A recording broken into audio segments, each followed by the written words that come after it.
Dee, I gotta Yeah. ask you before we dive in, because I want to be mindful of your time, is where did you discover me from? Where did you find the link? And then why you're here? Oh man. Discovered you on YouTube. Can't remember what I was watching though. I can't recall because I'm kind of in and out of different trying to get more information. I can't tell you which one. Not a But problem. subscriber. What's that? I said I am a subscriber on your YouTube I channel. appreciate that. Thank you very much. Well, listen, I'm here to serve. I see you got three properties here, and you're asking me what is the best way to cultivate relationships with individual claim adjusters. Give me a little bit more context, and or if you want to update your question, I'm all for it. Sure. Talk to me. Essentially, I got one person several months ago from ALE Hmm. contact me, and unfortunately, I had nothing available at the time, so I couldn't accommodate. Um, Recently, Peak Suites reached out to me, um, and the client was in the hotel for quite some time, and I think they really liked it and really didn't want to leave. So they came up with a bunch of excuses, and then they went dark with Peak Suites. But I guess trying not to deal with a middleman is bad. Um, I do get to my Furnished Finder message. Um, I think it could be ALE. I can't remember, but it's like a blast that they do where they're sending it out to many people. Yeah, So to it's not, to those in that area. Yeah, yeah. it's like So a matching. It's a matching process that they use in Furnish yeah, Finder. that's kind of my thing. I wish I could, and I do work full time, but I'd like to develop and cultivate some relationships with adjusters directly, if that Mhm. at all possible or probable. I'm not sure. Yeah, sure. I can tell you a little bit of background about that. That's a very good question, Deanne. So, well, I've done the same. I've done both. I've spoken to adjusters. I've worked with a lot of really relocation agencies. The truth is, um, the adjusters are have already contracts with these relocation agencies that are able to handle bulk. When you're talking to these agencies, they're handling anywhere from 25 to 100 claims per day. And so the reason why it might not make sense for State Farm to work with me and you is because to them, having one or two properties or three or four, or even a dozen, isn't going to solve the volume. So, or like their demand. And so for that, they go to relocation agencies and who are able to provide a large supply of properties who find homeowners like us. So while it might seem like a good idea, and it is, um, they won't necessarily reach out because they already have uh, a relocation agent or an account manager that is going to take their claims in bulk to find solutions for them in bulk. And as a matter of fact, the relocation agencies are the ones actually paying on behalf of the insurance companies, and then they're sending the insurance companies an invoice at the end of the stay, like a large one. So that's how they do business. That's why working with mom and pop, I've gone on the phone with them. I've spoken to many adjusters, but they're typically working through almost like a headhunter, for lack of better words, or like a realtor would to accommodate for them for that volume. Does that make sense? Yep. Hmm. Yeah. So our best, what we can do instead is position ourselves to then be the cultivate the relationship that you're talking about with the relocation agencies, and there's many of them. Temporary housing that specialize in providers that specialize in insurance.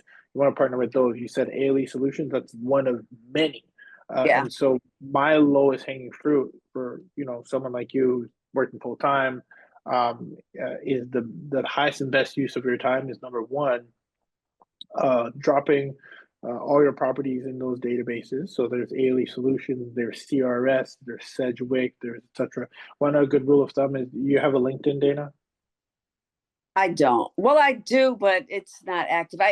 Oh, I you don't have to. emails and I Well, the get only reason I say that is there's search functionality, and it's not that you need to have a profile done, etc. If you do have access to LinkedIn, even could be a dummy account, if you type in Ailey Solution, the reason why I like it is it'll show you, if you click on that company name, it'll show you many other like kind properties just I, by clicking on one.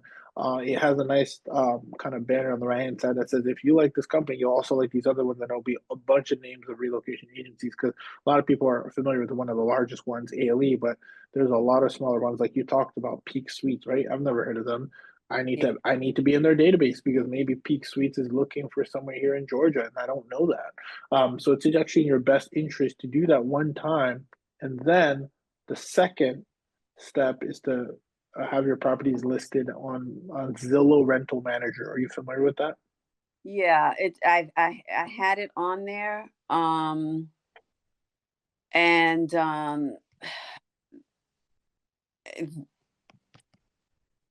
I'm sorry. My husband is I've got guests arriving today and we had a snowstorm. It's really cold and he wants me to know. He wants me to check the camera to see if they got there because he wants the faucet protector on. Oh. Mhm. So um I get so much scam or potential scammers through Zillow's. Yeah, and yeah, that's part of it. Or they're like, "Are you looking to sell or whatever?" Yeah. But it is I have a listing, but I just recently took it down because the property that I had on the folks are moving in today, so I took it down. so I would keep it up. Oh, okay. Because you mentioned how you cultivate relationships by having a touch point, by having someone reach out and say, even if you're not available, I know I didn't mention this, or at least I don't know that we discussed it, but what was your response when you're not available? Did you just say you were not available? Um, yeah, and please keep me in your database. This is when it's going to be available. Let's keep in touch. That kind of thing.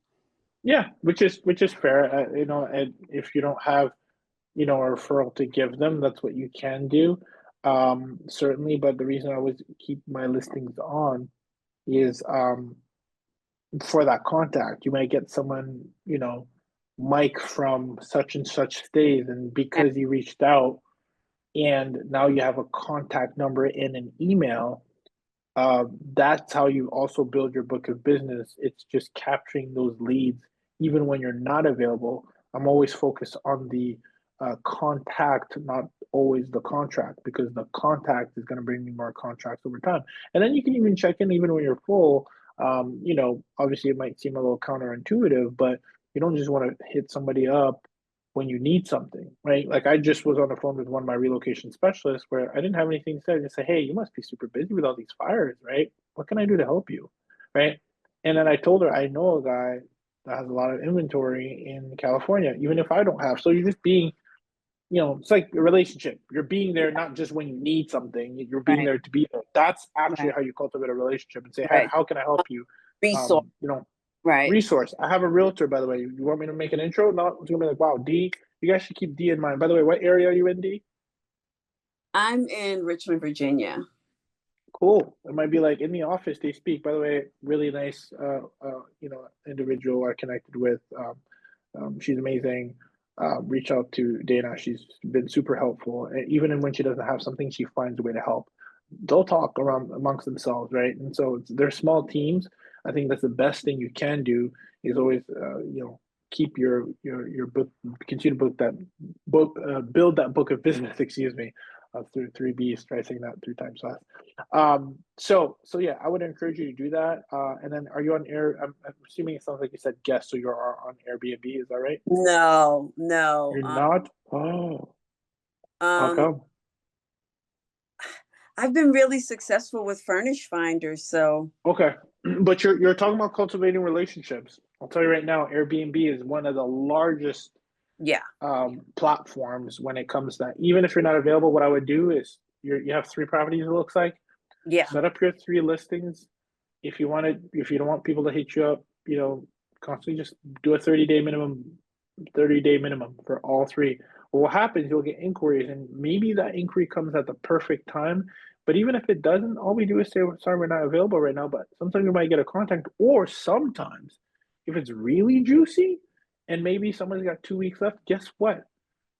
Just because they're inquiring to move in next week, I've done this many, many times, doesn't mean they get to move in next week if my availability is in 3 weeks.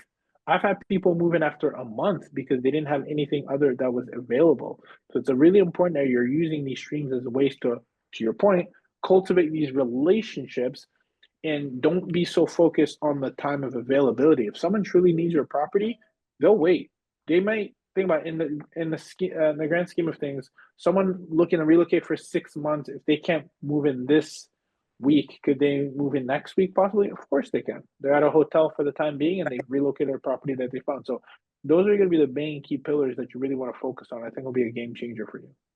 That makes sense. That makes a lot of sense. And yeah, I need to think more broadly about how I'm going about it, because I've never, you know, I do well, but I can do a whole lot better with insurance claims, guests.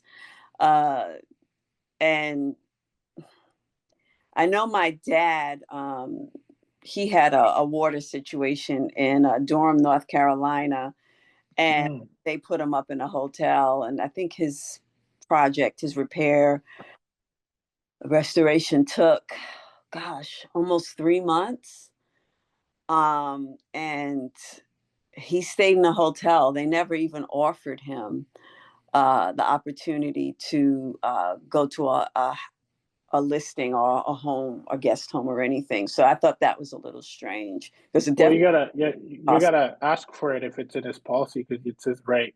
So I think not everybody communicates that if it's the hotel's not good enough, um, then it's his right to have the right to ask for it, and he can also work with a public adjuster. Um, so, yeah, definitely recommend you just looking at your policy, knowing what your loss of use is, Mhm. and knowing how much runway you have, and you're eligible to pick a home that's like your home. It's your right as a homeowner who's paying a premium.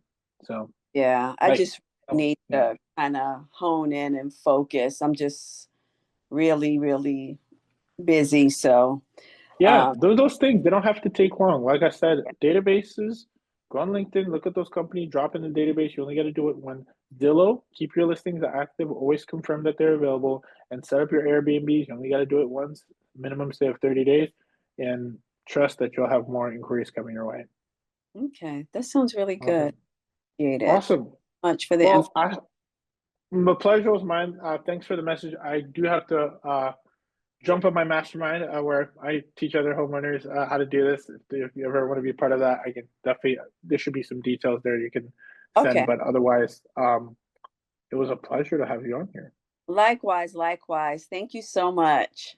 Absolutely, I'm glad we can make it happen, D. Thanks for sticking around. Okay. Bye bye now. Awesome. Have a great one. Cheers.